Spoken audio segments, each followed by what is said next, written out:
Hello, and welcome to the Wandering In weekly discussion channel, or thing. I'm Mr. Europe, and I'm hosting today. And we've just finished reading 10.13 with gold. For those of you who are new or need a reminder, you can write in the reactions and comments channel or ping me and in case you want to talk. If you write, I will read it out, and other chat keep to the ACD live chat channel. All right, let's go ahead and get on in with general impressions. I'll just go ahead and take it out of the gate while people start typing. I really enjoyed this chapter. It was a lot of gold.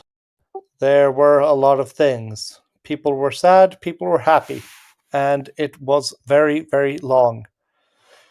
I'm really enjoying the different little character bits popping in here and there, all the different list score stuff that been getting a little bit less focus lately, of course, because of all the adventures across the world, and getting some insight into various characters as well. Just very enjoyable chapter. Feels like we're coming home. Especially because it's all going completely crazy and there's a bunch of problems everywhere. Yeah. And start with this. Kel starts it off by saying, all the monies. Very succinct. And Kel continues, Hexel's design for the inn is fascinating, but it's great that he's actually taking Erin into account with it. Right. Red and Quill, you want to speak? Yeah, we definitely got some insight this chapter. Okay, all right. Lots of gold.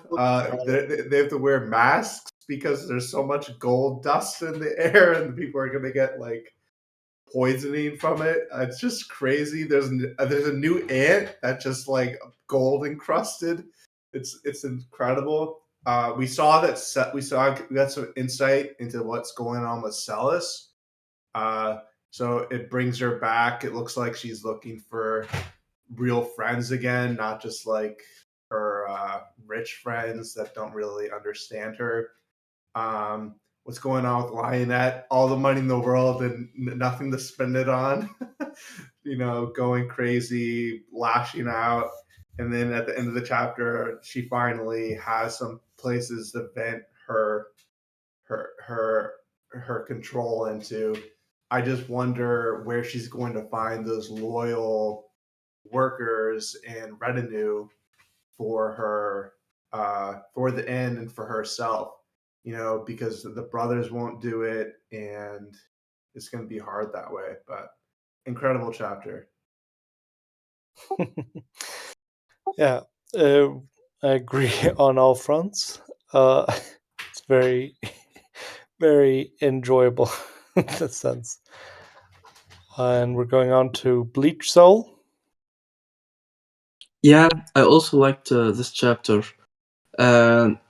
I think things are moving along. For instance, the school idea, like it was like they floated the idea like 2 weeks ago in InWorld, and now they are starting designing it and talking about building it and stuff. The thing that I wasn't fond of, to be quite frank, is that every little thing that Leonette's planned, it's like an uphill battle. I can understand the civilians, the villagers and stuff, but I don't know. It feels like every little thing is an uphill battle and need to be like very, I don't know, like fighting tooth and nail to achieve every little thing. I liked the implication that the brothers will. Some of the brothers will want to participate in the orders of solstice, and I also I also liked Marsha's log about people who she cares about and stuff. So yeah, I mean, all in all, it's very good chapter. Great. And I forgot to mention it before, but we'll go back to Reading Quill if he has one. But do you have a specific favorite moment of this chapter? Yeah, I would say when I thought it was funny when Lionette freaked out on that broker lady. Yeah, I know. I thought it was really funny and stuff. And by the way, Hakusha is trash. She needs to be taught a lesson. Just to circle back so it's fair, Reading Quill, did you have a favorite moment in specific you wanted to share? Yeah, I really liked when Celis's pets and animals were like helping her out, like very intelligent, showing her understanding, nodding along. The rats, because like they'd already read it, it's incredible. Bringing chairs for her to sit down in, I really like that.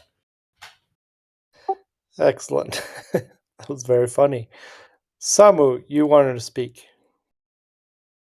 Yeah, thank you.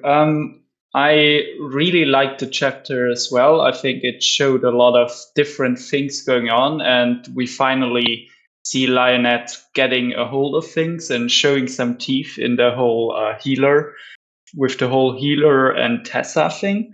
And yeah, Bird is back, so it can only be a great chapter. And I really like that Bird didn't just come back, but was different in a sense and more that he wanted to level, but also his thing that he was asking about Namtong and stuff that I really liked that. And probably my favorite moment or more thing in the chapter was that Bird came back female and that it confused so many people. And I think that it tied like that Lionette was taken aback was fun, but especially also that the whole Myrn, Salis, and Rose trio was so yeah. That I found it fun that he confronted them with how easy it can be for some people. But yeah, I really like the whole thing that he changed his gender because it doesn't really matter. And yeah, Yeah, thanks. I was going to say it last, but might as well say my favorite moment was indeed also the entities. Mafia Hamster, you're up next. Yes, I also quite enjoyed the chapter. Favorite moment indeed. Also, Lionette going completely nuts on the info broker. Put that red on her desk and with a dagger through the heart. I just couldn't stop laughing.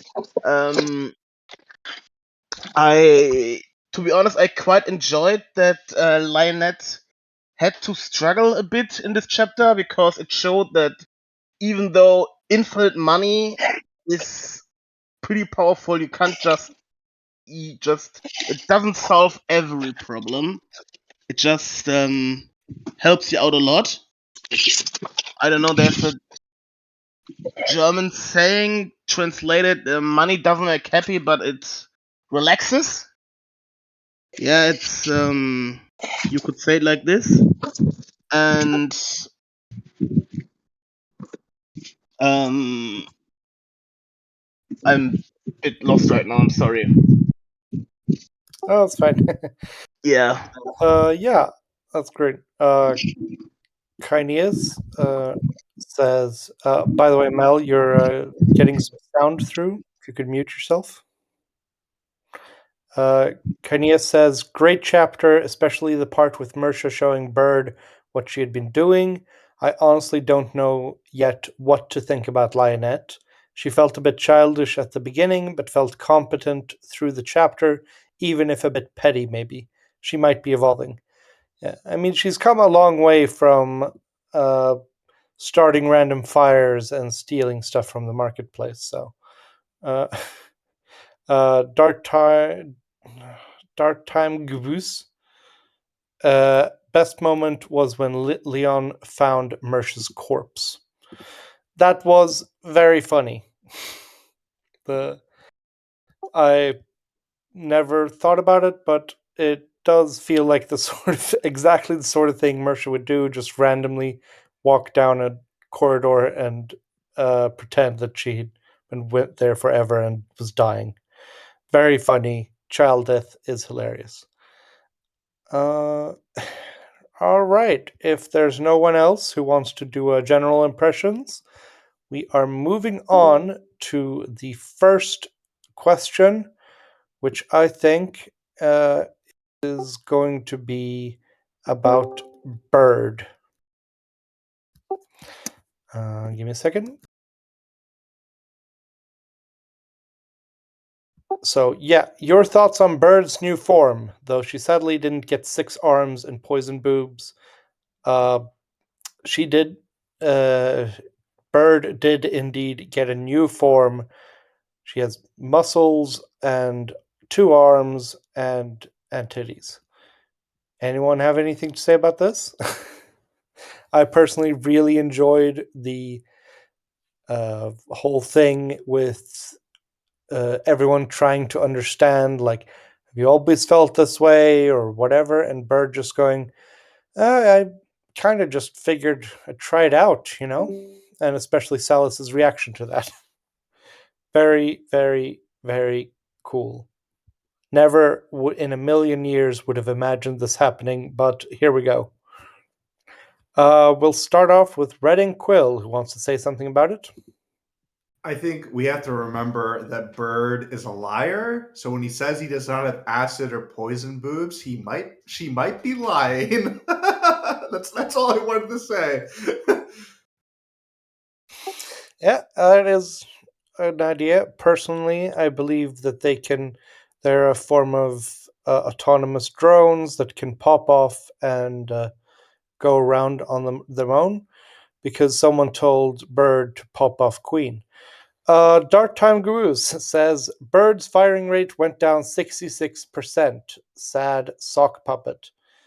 Yeah, we saw Sad sock puppet this chapter, and it is true. Though I think he always just had one bow. Maybe I might be misremembering.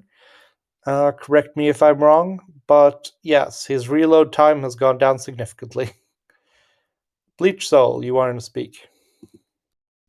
Yeah, I think I'm not sure what to think about Bird becoming a female, to be quite frank. And you know, the 2 arms, it's actually more functional because it works well for kill package. I think just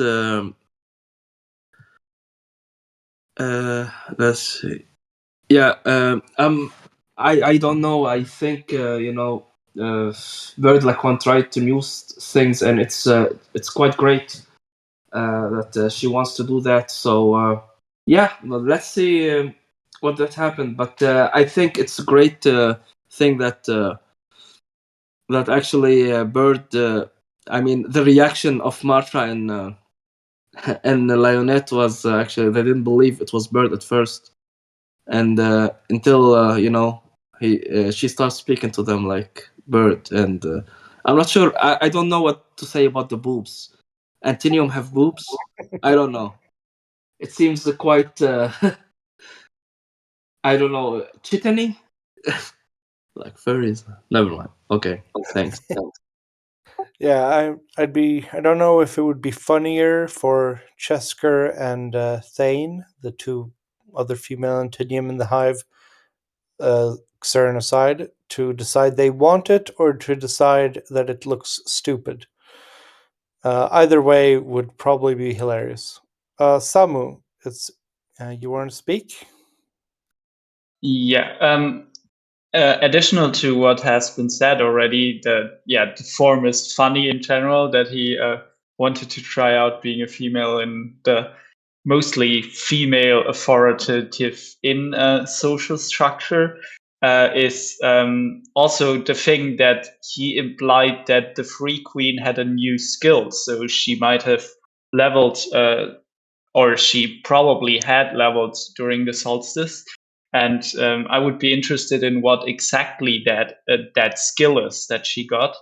And the second thing is, of course, that Bird is coming ever closer to aerial warfare. He can float now, so he probably won't die when he falls off from a dragon back in the future. So maybe we will see some action with Rafaima in the future, where he just floats down from her back and shoots arrows. I would find that very fun. Yeah, indeed. Whimsical Banana says, I got the feeling Bird doesn't really care about gender the way most people do. He just wanted to see what it was like, IMO. And yeah, I agree. The whole Antinium view on gender, as others have said, isn't really the same as most people.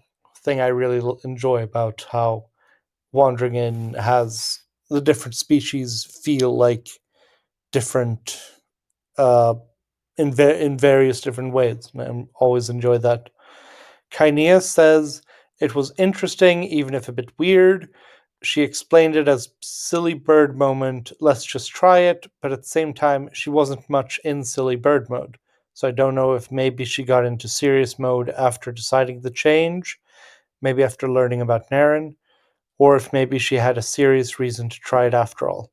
She did say she was taking cues from Naren, thinking it's Aaron, but yeah, I mean, it's also possible that it kind of had a serious bent to it. I mean, a bird was trying to get into, like, to understand Aaron and others more. Yeah, feels very bird either way.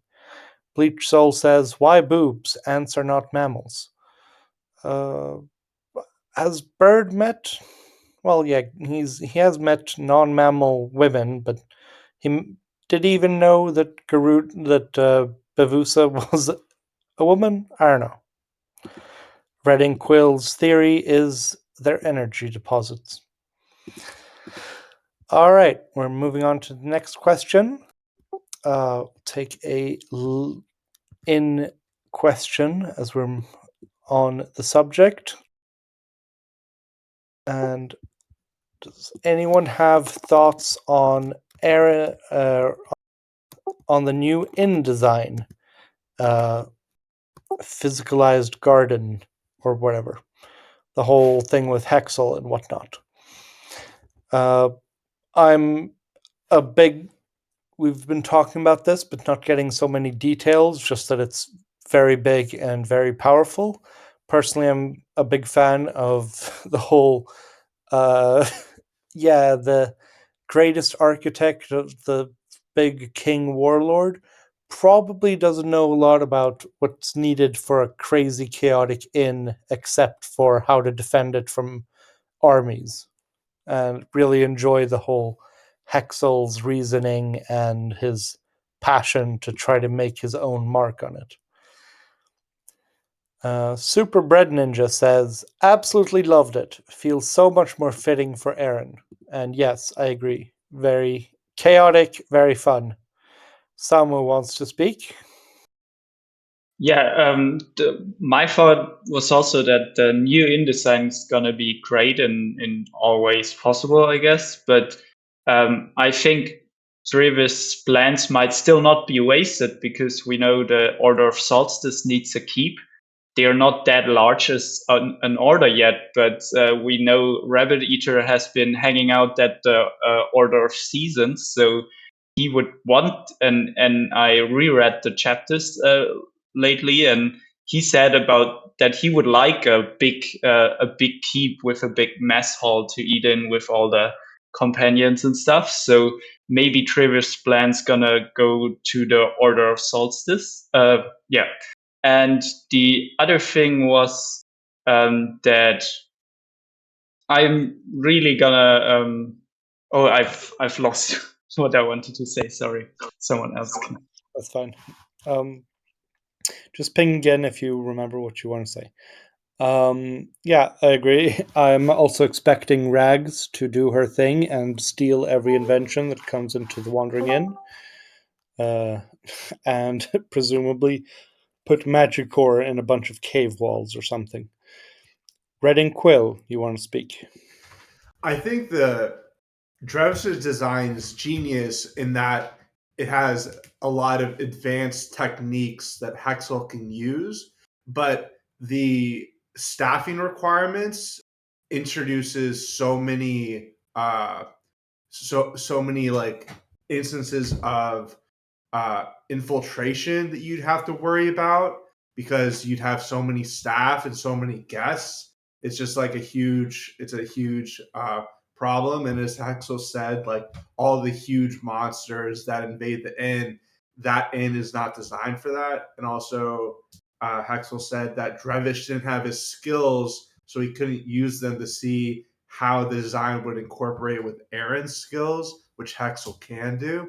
And Hexel's evidently level 40, so he's like he's he's not a joke as an architect at all. You know, he's really skilled, and I'm looking forward to the new inn. It'll fit better on the covers of the books.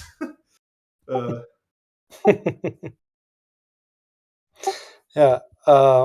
Bleach Soul says the new design in combo with Aaron's skill will be more deadly than the old design and will not require the massive staff count. Yes, agreed what Red and Quill said as well. It's not exactly, despite them being rich as a kingdom, they don't really have the like the management to properly manage the kingdom-sized keep. We have some people typing. I'm gonna go ahead and pick out a question while they finish. If you want to get your stuff in.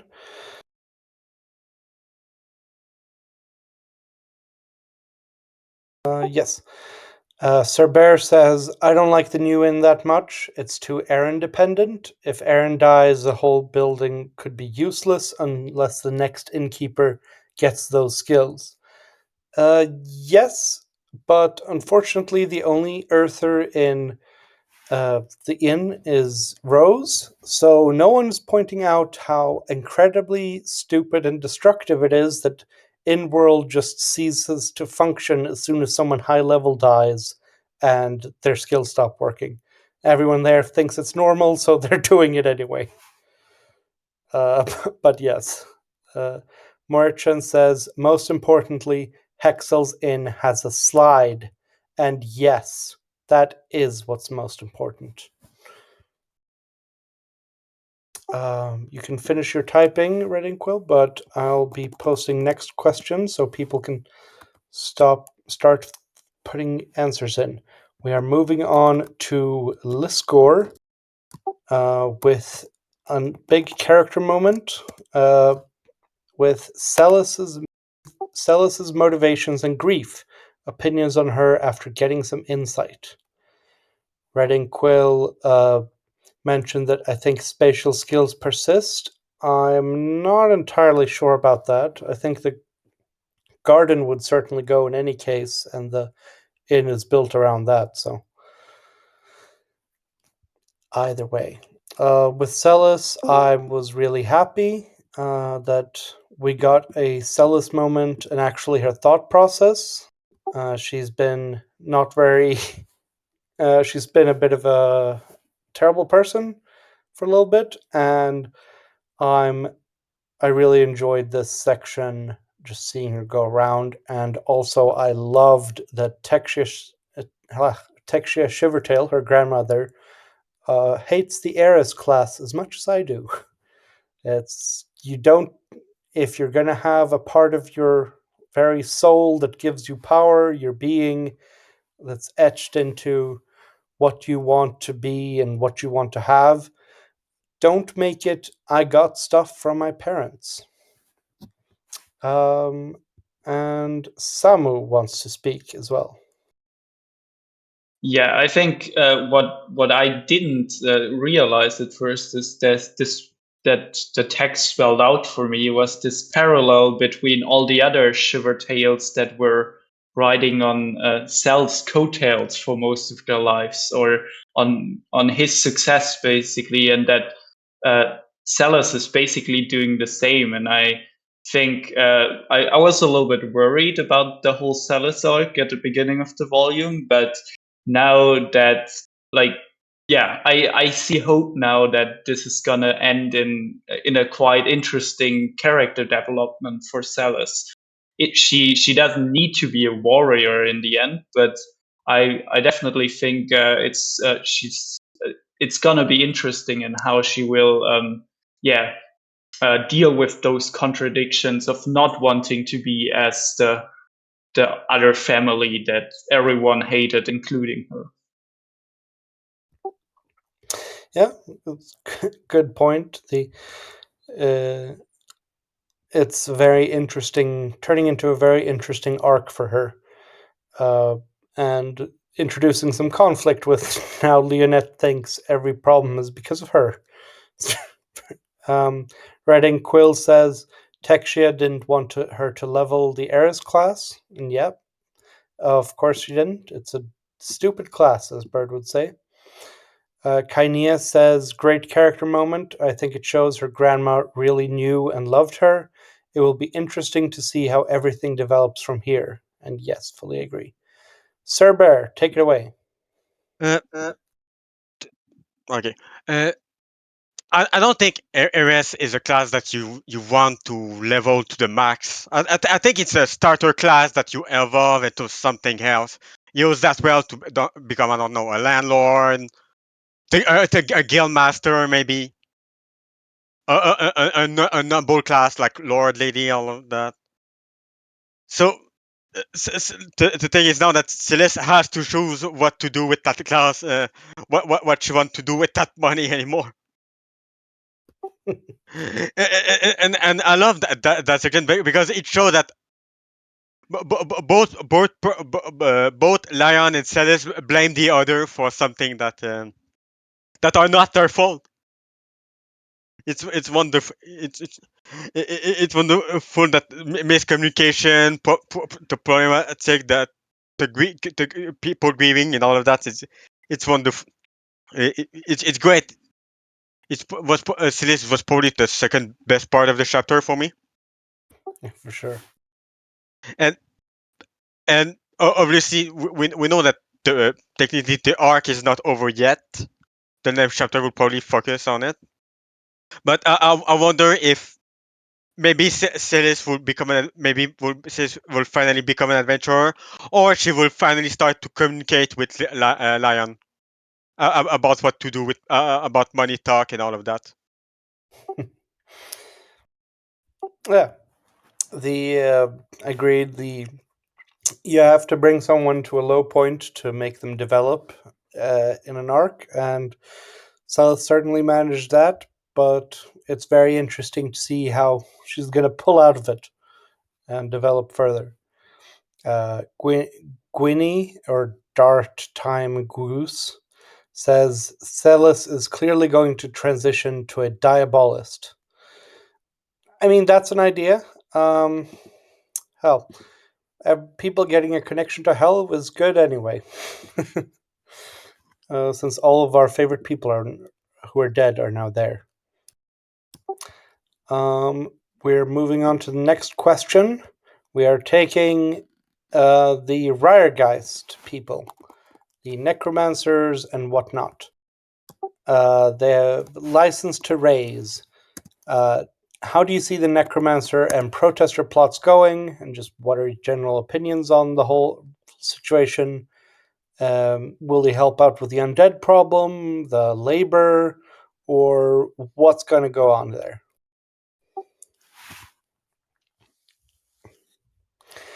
Yeah, I think it's a very interesting thing to get in as a plot point. Obviously, they have the protesters to deal with right now and the whole thing, but the necromancer acceptance plotline has been going for a while, and it's interesting to see how it's going to develop with this. If nothing else, it's going to be a bunch of ivory around Listcore getting around. And yeah, we we're kind of getting acceptance for goblins and Antinium, so now it's time to take a shit on the necromancers. Also, it's going to be, personally, I think it's going to be very interesting once as Koresh gets going to see how awkward it's going to be for everyone else. Redding Quill wants to speak. Yeah, I thought it was really funny how the necromancers from Burgess were like, wait, we could have paid to get a license to raise undead this whole time? I thought I thought that was really funny. I think that the protesters is going to get resolved probably with money. I don't know how. I think the skeletons are going to be used to dig the foundation, and then the Antinium are going to get jealous and come and help. But I think it's a great thing, and I love the anime food. I was expecting the meat to come alive. uh, Yeah, it's there. I'm not sure how long the protest is going to be a plot point, but yeah, it's interesting to see. Kel comes in and says they've got lots to teach Alma and Pisces as well, and possibly even Azkarash, given that he never mentioned death words or writs of sealing to teach our necrolad. I kind of hope to see a couple of them enlist with or volunteer to accompany the watch to help put down the undead. If people see how helpful they can be in combating and controlling the undead, they'll go a long way toward calming people down. And yeah, fully agree. I will say maybe as Koresh doesn't mention death words or anything like that because he's a psychotic necromancer who wants to kill everyone, and even in best of times. Maybe he thinks it's cheating. Samu, take it away. Yeah, what I found interesting was that the whole farming thing, that some of them already wanted to start farming on the places that were full of death mana. So yeah, that's I I see that there's probably going to be like death trees and stuff and more Noctilus type farming in the area of the battle, and that would be like a nice closing point to the battle, that now people are farming there because of what happened there, and draw something good of it. So far it's been more of a bad sign over Liskor, the whole undead thing, but maybe it could turn out into something quite cool. And yeah. Yeah, agreed.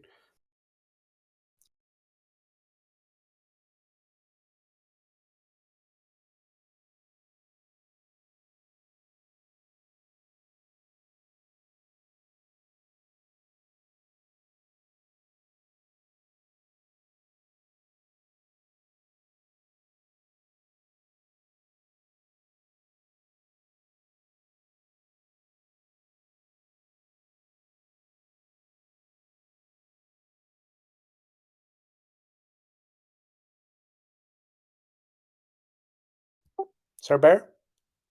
Sorry, did I cut out there? Oh yeah, you were not speaking. Oh, did I? Sorry about that. I think I was muted. Did I mention Redding, Quills, and Kel's comment, everyone? Or Nope. okay, Redding Quill says Liskor is the new breadbasket of Israel because Death Mana supercharges plant growth. And Kel says, I wonder if they can sense the Mother of Graves, and isn't that a terrifying thought? The terrifying thought was from me. Sir Bear, now take it away.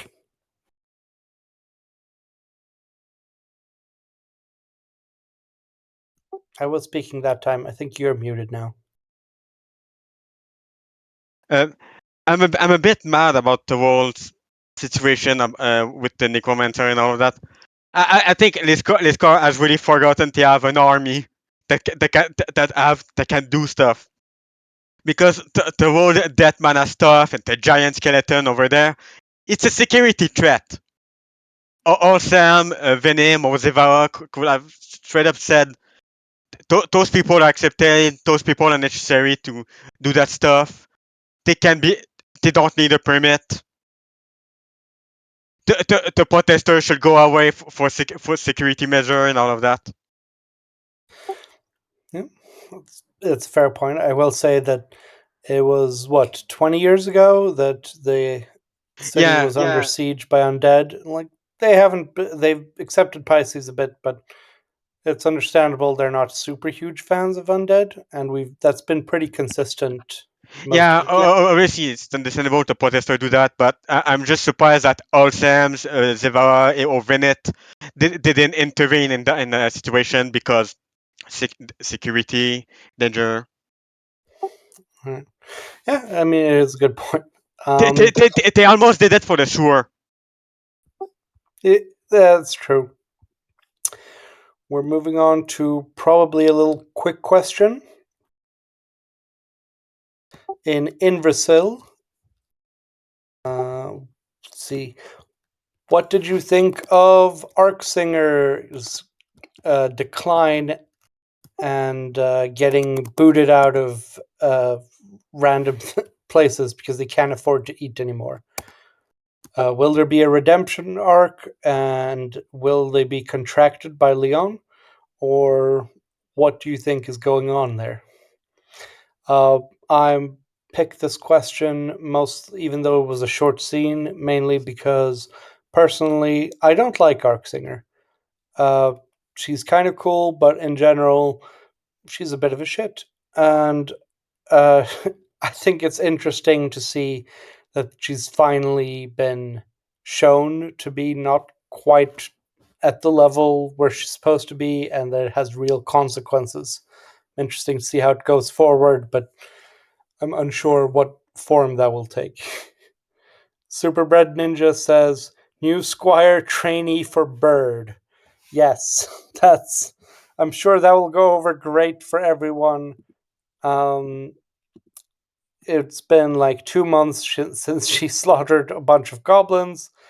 Uh, I'm sure that will be perfectly fine to have another person everyone hates at the end. Red and Quill says, if anyone could get Arcsinger to level, it would be the Wandering Inn. That is a good point. Throw people into the deep end. Sir Bear, you want to speak again? Okay, I'm going to say something controversial. I don't think Ilya need a redemption arc because I don't think she is that evil. Obviously, the whole stuff that happened in Real Farm is bad and all of that, but I think because she suffered amount of siege by Goblin in the Second Etienne War, she meet multiple raping, stealing, and all of that Goblin that are really acting like bandit monster and all of that. I understand her, and I, I I think she's still competent. She just got imposter syndrome, and she lost her best skill. I think she's still a name rank adventurer. Yeah, that's fair. To be fair, or to be And clear, I didn't. Yeah. No, and I didn't mean to interrupt. Sorry. I think Elia is an important character we need more of because she is one of the opposite of Eren in a way. Elia is all about killing goblin because of her class, because of all of that. Eren is all about defending goblin. The clash has to continue at some point until that arc is solved by either the death of someone or Ilya joining the goblin side or being neutral. Yeah, that's a good point. I want to be clear. I don't think Elia Arksinger is evil. I just think she's a shit. Eh, uh, our daughter is a shithead, not her really. um, Mafia Hamster says, I think this is going to be a redemption arc. Having her fight together with goblins at some point would be such a Papa thing to do. And yes, I agree that's a very Papa thing to do.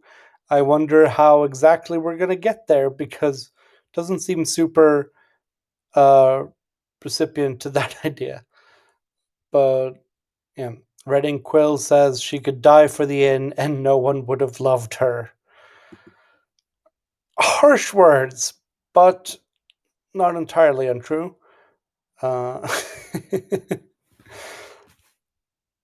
Yeah, being Elia is suffering, but what can you do? That's while we're on the subject of Inversil. Magnolia seems not to be in charge of Inversil anymore. Will Leon team up with her, or with Mags, to conquer it back? What's happening with the Reinhardts? How are they interfering in everything now? Yeah, I mean, this has been a hinted arc for this, the end of last volume and the beginning of this one, that the Reinhardts are back in business and screwing things up all over the place. It's interesting that the Inversil, which was the human ally city for the Wandering Inn, is now turning away a bit from them, and especially with Selim now being the seat of Citogen, the man with thighs for days and bloodlust for equal amount of days. Red and Quill, you wanted to say something? Yeah. First, you copied the same question from the previous one. Also, I think if anyone could figure out how to spend a limitless amount of gold, crashing the economy, and doing it properly, it would be Magnolia Reinhardt. Just gonna say that. If anyone could figure out how to do that and help out, because maybe they have some skill. They already have the skills to like kind of, uh, you know, launder the money through prelins or whatever. But that's not like real spending power. You know, Magnolia has a lot of wisdom about it, how to raise people up properly without spoiling them and ruining them. So I think she could definitely do it. I'm looking forward to a Celis, Lionette, and Magnolia get together about how to spend the money. So I mean, yeah, it seems like currently Leonette's problem is trying to find out, or trying not to spend money haywire, but it does. There are allies in the art of being super rich that they can reach out to. Samu, you wanted to speak? Yeah, I'm really looking forward to Lionette clashing with some of the Reinhardts, and I think they might be good competition for her. Like, not all of them at once, but maybe just the one responsible for the Inversil stuff. I personally, I hope that Max is not gonna crash her family, or beat her family down again before Aaron comes back, because I want at least a few Reinhardts failing to get to Aaron, and Aaron beating them down like the ants they are. So I hope Magnolia is not too fast with beating them again, but I think it's a good challenge for Lionette, and I'm surprised that the clash of the inn with some of the Reinhardts has come so fast. So I'm really looking forward to that arc. Yeah, I'm really looking forward to it as well.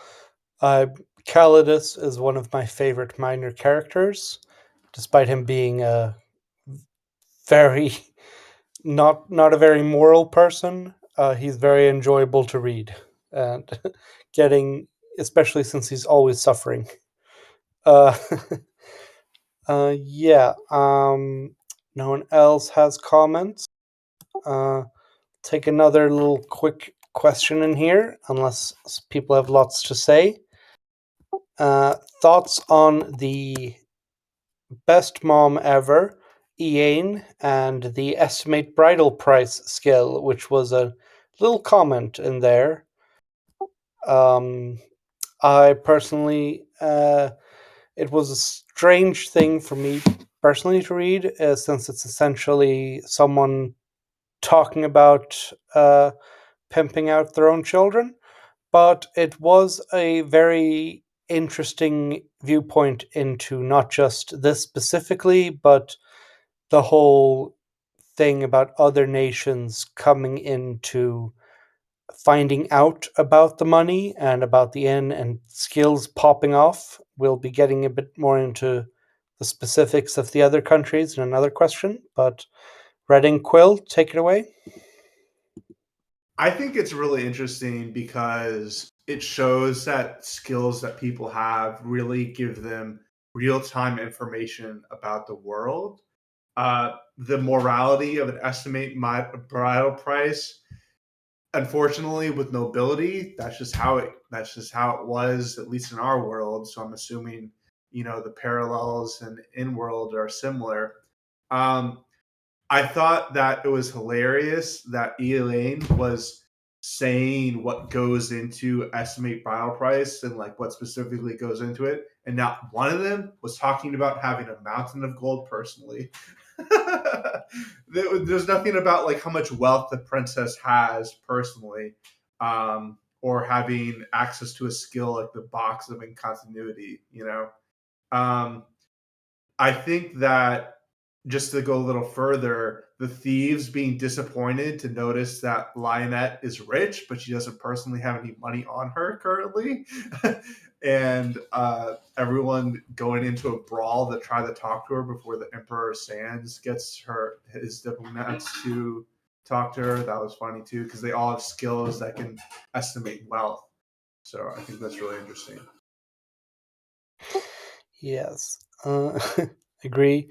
The it is very just funny and interesting way from that perspective that just they don't really understand all the parts that normally go into the skill, because I'm assuming getting to take over the seat of power of a level 50 person and getting all their skills to use themselves, including a box that makes infinite resources, is not a normal thing for a princess to get access to, certainly at that time. Samu, you want to speak? Yeah, I mean, the whole thing is kind of ridiculous in general now with the box and stuff like this. How can you estimate a price of something that produces money, basically? I mean, it's kind of ironic, the whole thing. I would be interested in what kind of country it is exactly, because we've not heard too much of that lantocracy or something that want to bid on Lionette. And I mean, this can only end in one way, and that is Erin crashing all coupling advances from any side. So yeah, I'm really looking forward to the end of this arc as well. And yeah, it's ridiculous that you can't estimate a price for something that produces money anyway. So how does the skill function anymore? Yeah, it's interesting just the worth of a person to a kingdom in gold, where gold is no longer a thing, is interesting. It's interesting that also that you brought up lantocracy of what was it called? The whatchamacallit? Bytorm is a lantocracy. Not actually sure what lantocracy means. I googled the word lant, and I think it was something about dried aged urine. So presumably this land is either uh, has a bunch of lanterns like that kingdom in Chandrar, or it's made of urine. Maybe Purik can go in this. Oh, Sir Bear says Lanto equals light in Latin, so they're ruled by light. The Naru are here. Super Bread Ninja says the Lantocracy is where Quiche got the skill to revive Aaron. Oh, that's pretty cool. I didn't know that they'd been mentioned there. Red Ink Quill says, I believe it's just a snapshot for current wealth, immediately out of date. Yeah, that might have something to do with it. Sir Bear wants to speak. I like that it goes back to volume 8 mentioned again. The Lantocracy is mentioned again. In volume 8, Elaine was losing her mind about lion value. That's why she sent the throne bearer to bring a lion back to Calenfer. Obviously, it felt bad, you know. You don't you remember the whole shenanigan in volume 5 where Lion lost her presence class and got an upgrade a few days after. And I predict that stuff of skill will happen. There's where to there's where to spot the value of something, of an economy, of a person, and that's why the box must be destroyed. Because that the box is broken and bring too much danger. Don't use the box, people. Uh, yeah. Arca de Lenda S. Well, maybe, but some people would say you shouldn't just hide in a hole and you should actually use your powers, if nothing else, because we want to know what the other boxes do. Yeah, Red Ink Quill says Pandora's box? No, Aaron's box. Yes, and as such, it is opened immediately. Mel says, please, oh, please take the Cross's deal, which I am straight away going to use to jump into the next question.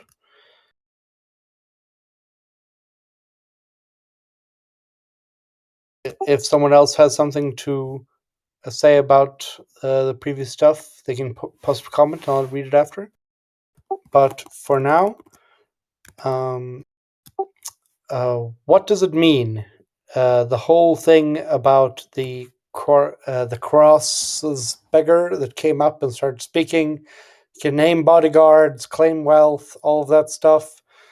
And then the Emperor of Sands coming in. Will Lionette find her form and style and be a proper princess and get up to deals with all of these people, or what's going on there? How will she proceed, and what is your interest in it? Mel said, please, oh please, take the Cross's deal. When in a pit of vipers, you want the best viper as your friend. Leon can use the deal skill she used with the dragons with the Cross, and think about the power alliance here. The one with all the resources and the other with all the knowledge. Yeah, for sure. I think it's interesting that uh, Erin has her whole thing with the eldritch scary room where she can get information out of people, where and trying to desperately figure out a way to do it so she doesn't get taken advantage of by skilled political players. Whereas Leon is maybe jumping into a bunch of contracts with a bunch of political leaders. Red and Quill, you want to speak? Yeah, I thought that Lionette in this chapter says you can't purposely level the princess class to Bird. And Bird says, oh, that's a stupid class. But if anyone knows how to level the princess class, it's the Karas. So she should talk to her and figure that out. You know, money is worthless to Lionette, and the advice that the Quaras can give, and also the assassins that they can send to watch the end and like help protect it. That might be a match made in heaven. uh, I'm really interested to see what a princess really can do, because obviously this quote unquote beggar was just giving a little bit of a taster, giving a little bit of a sample. There's much more that she could teach her.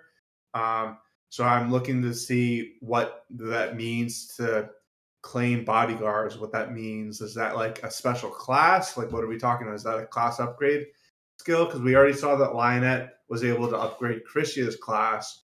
So we'll be able to see if she can do that to a lot of other people that she didn't even know she could do that to.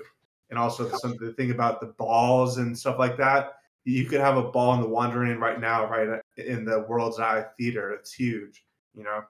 So Yeah, that's for sure. It's interesting also because we see what's her name, Sad Princess, uh, Celafel or Salad Fork, Sell it. the princess from Noelictus, or who was a Noelictus before in Gravesong. She Seraphel. Seraphel, yeah, the Seraphel has the bodyguard skill with the death, like two in life, two in death. It's interesting to see that expanded on as a general princess ability. Thank you for the correction. Samu says the most valuable thing the inn can offer the cross is an internship to level her innkeeper class. Yes, that would be such a fiery disaster. It would be hilarious. Sir Bear. Please don't make a deal with the chorus. Please don't make a deal with the chorus that doesn't care about you. As we saw in the previous chapter, the chorus is willing to backstab her own ally. She was willing. She was technically the vassal and ally of Floss. She wanted to still Floss hurt her. She wanted to still Floss Mad One. She just want to steal Lion's money right now. To be honest, I don't think there's a proper person to help Lion with that really, because most people are too. I forgot to warn. They think about themselves or their own kingdom too much. They don't really want to help Lion. They probably want to exploit her for everything she got, and they don't know that she got infinite of it. So she will be infinitely exploited. So Yeah. I don't know who's the best candidate for that. Magnola would probably lose her mind. Celeste maybe is probably a candidate, ironically, with, with with with the conflict and all of that. But please don't make a deal with another nation, especially when you don't have security right now, and you have absent of information. I mean, yeah, it is a good point. I would like to see Leona trying a bit on her own personally as well, but I think it would be very funny for the cross to try to get in on this and just the.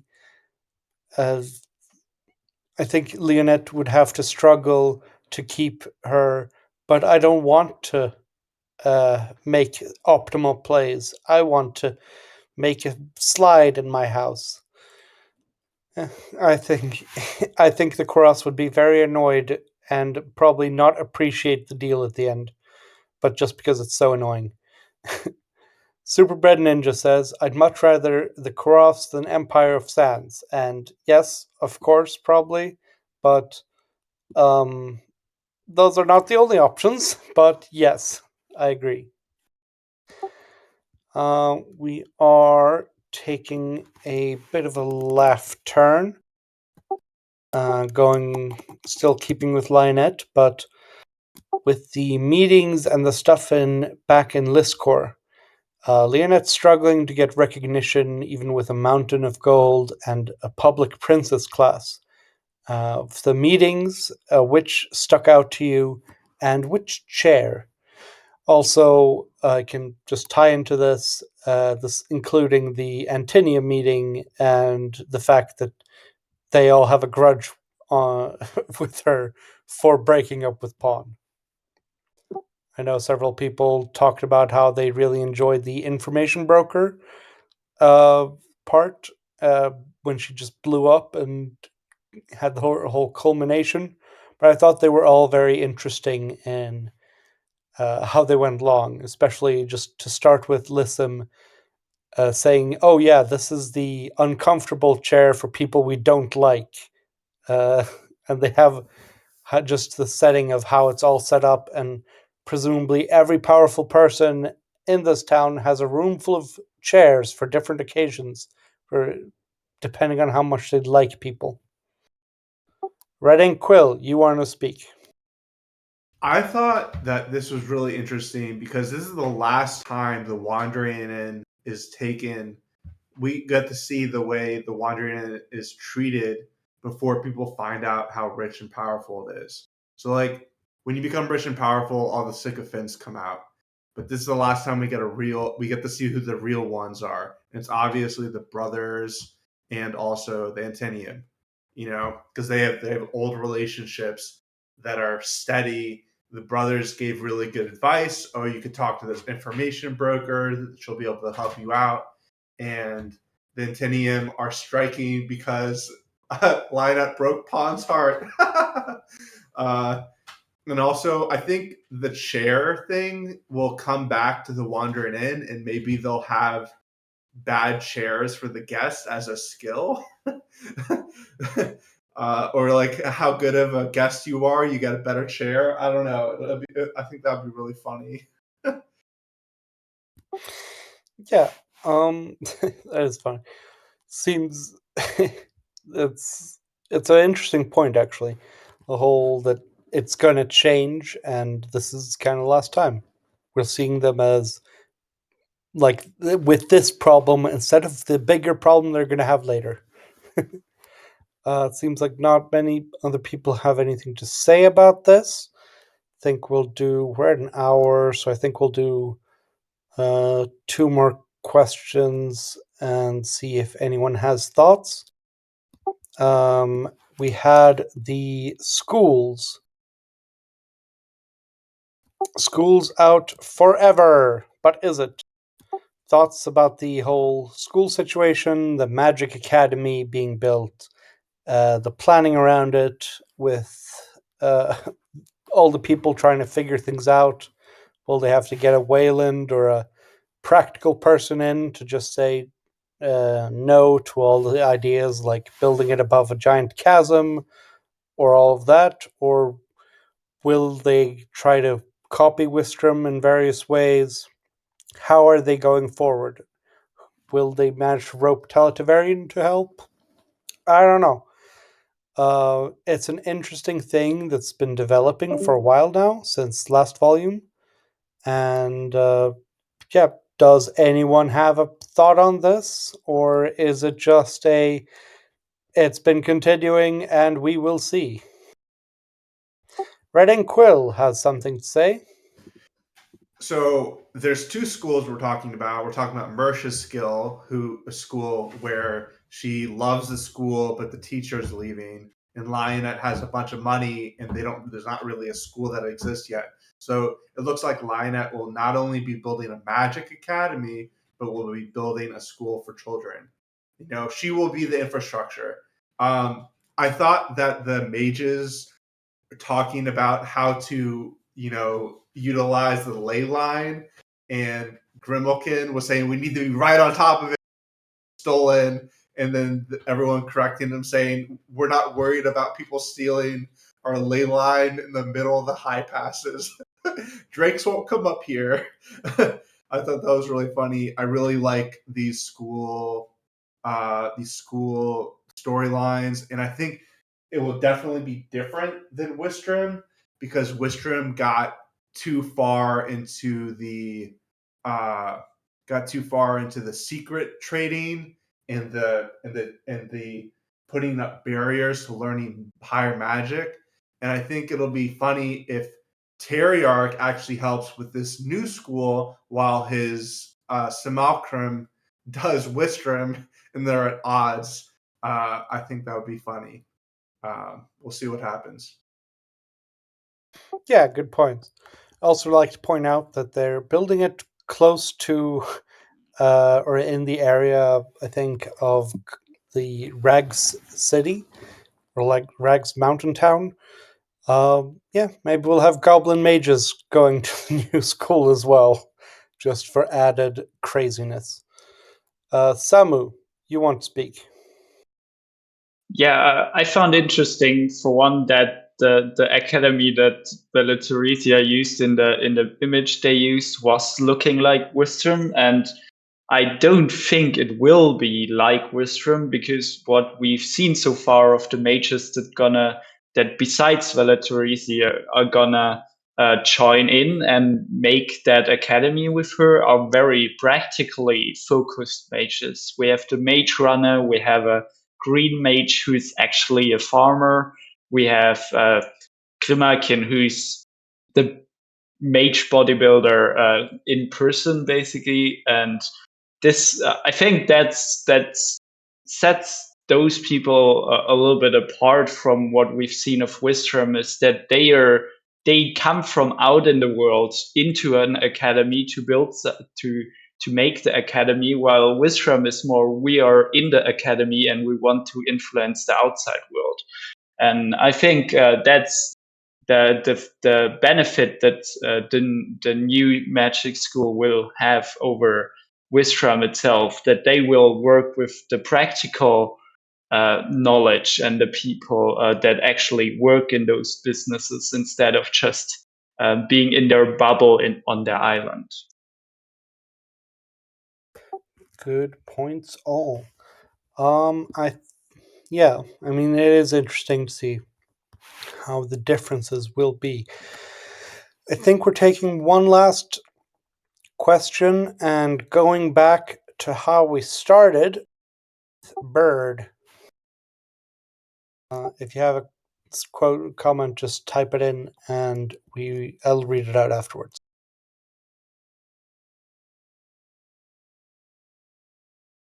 There. Your thoughts about Mersha showing Bird that Bird can still be the same silly old Bird, with the last scene with them, the whole Mersha going around to all the people they like and checking up on them, seeing if they're alive, and how Bird realized that she's growing up and taking responsibility as well, but he doesn't have to be a killbot to become stronger, and he should still be Birdie. Red Ink Quill, to the previous comment, said, Undead will help build the Magic Academy. Which, yes, that would be very cool if they managed to get that working. Certainly contrasted to Wistrom. Personally, I really enjoyed the whole bird scene. I really like the whole, obviously I didn't think it was going to last, that Bird would be this power obsessed, focused person, and that she would just go into that mode, because as we all know, Antinium level a lot better once they act like actual people rather than just be obsessed with the training and stuff. Bird did not reach his level of, not many have reached a level of strength by doing the whole constant monk routine. Even the actual monks have orgies. So there you go. Sir Bear says, best scene in the entire damn chapter. I love it so much. Mersha being responsible is always great. And I think, unless Red Ink Quill wants to say something with a comment. Yes, Red Ink Quill? Mersha carrying the responsibilities that Aaron had it just shows that the younger generation will be able to carry the responsibilities of what the Wandering End really needs. She's reaching out to everyone. All the guests is what Aaron should be doing. Aaron's talking to ghosts. Mersha is talking to living people. Yeah. That's a fair point. Sir Bear says, Mersha is truly Aaron's heir, not Leon's. Well, you never know. Maybe she'll sit on the eternal throne at the end of all this.